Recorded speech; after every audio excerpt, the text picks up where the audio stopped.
The King's Gambit is one of the most aggressive openings that white can play. The idea is to sacrifice this f-pawn in order to create open files and diagonals and quickly get an attack on black's king, usually on the f7 square. The trade-off is that white's violating an opening principle and exposing their own king as well. This can lead to very exciting double-edged positions, and if black accepts the gambit, it can really just get quite crazy. In this video, we're going to look at the origin of the King's Gambit and go back and see the very first ever recorded game where the move f4 was played.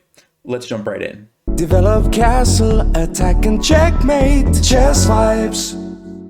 Now, the oldest recorded game that I could find in my chess-based database of over 8 million games was from the year 1560. Now, if you search Google for the King's Gambit and check out Wikipedia, it will tell you that Luis Lucena actually wrote a book in 1497 that had some openings and he mentioned the King's Gambit.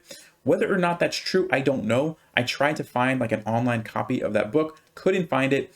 I think there are only a couple of copies that actually exist, and I wasn't able to get my hands on one, so I don't know if that's actually true. Maybe there's some mention of it in there, which would be even earlier than this.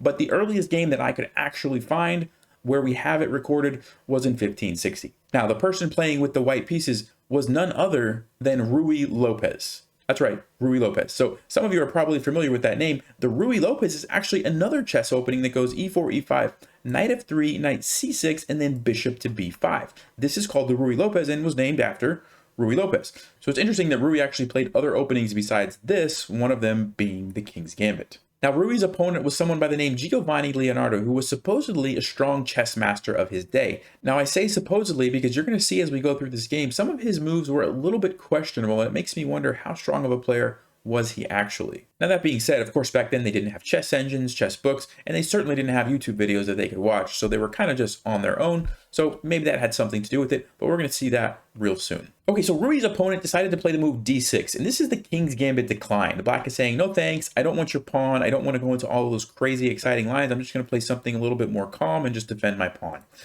Nowadays, at the master level, the most common response is actually accepting the gambit, and that leads to more exciting positions. And then the second most response would be what's called the Falkbeer counter gambit d5, which is also very solid for black. And this is one of the most frustrating lines for me. I used to play the King's Gambit quite a bit, and d5 is just very annoying and hard to deal with. It just gives black a very nice position right away. But in the game, we have d6. And so then Ruy went bishop to c4, and this is pretty common in the King's Gambit, immediately putting your bishop onto this diagonal and pressuring the weak f7 pawn.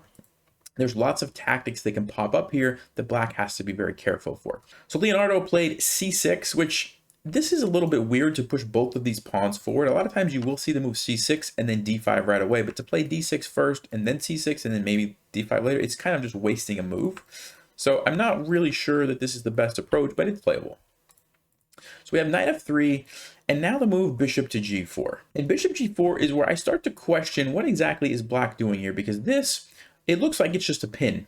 But remember, I said there's tricks along this diagonal with f7, and you're going to see very quickly after captures, and then black makes a crucial mistake and recaptures the pawn.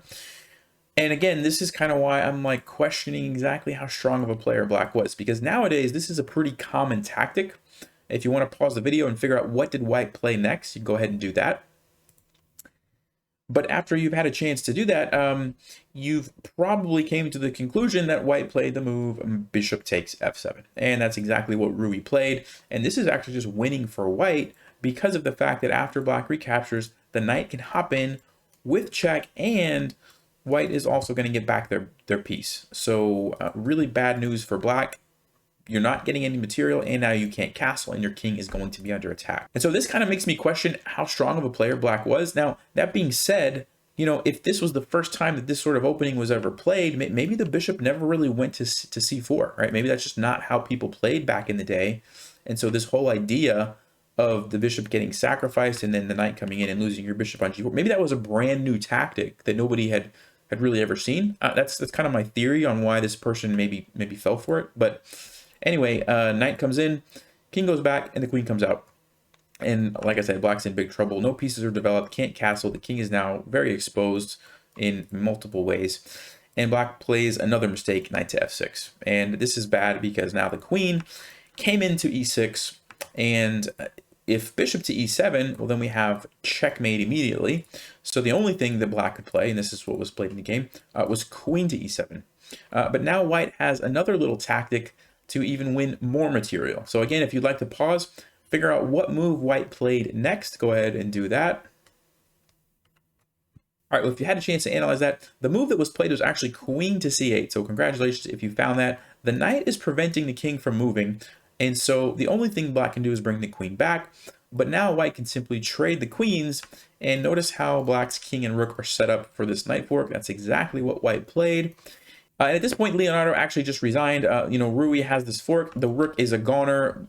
Rui can castle, continue developing, and there's really just no compensation for the material that black's going to be down. That was the first ever King's Gambit game that we have a record of. And if we go back, the big mistake for black, first of all, bringing the bishop to g4 was not probably the smartest idea, but then recapturing here was really where there was no chance. At this point, black could still save the game by playing the move d5 because it blocks off this bishop. If takes, there's no more tactic here. And now this actually is a useful pin, and it's still better for white because black kind of wasted some time with this double pawn move there, but at least black can play on here.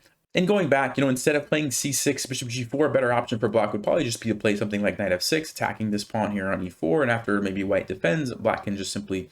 Capturing is okay, but if they really don't want to capture, they can just bring this knight in, and after something like knight f3, bishop e7, castles, this is totally playable for black. So much better option than what Giovanni decided to go with. So there you have it. That was the first ever King's Gambit. Let me know if you like this kind of video and you'd like to see more openings like this. As always, stay sharp, play smart, and take care.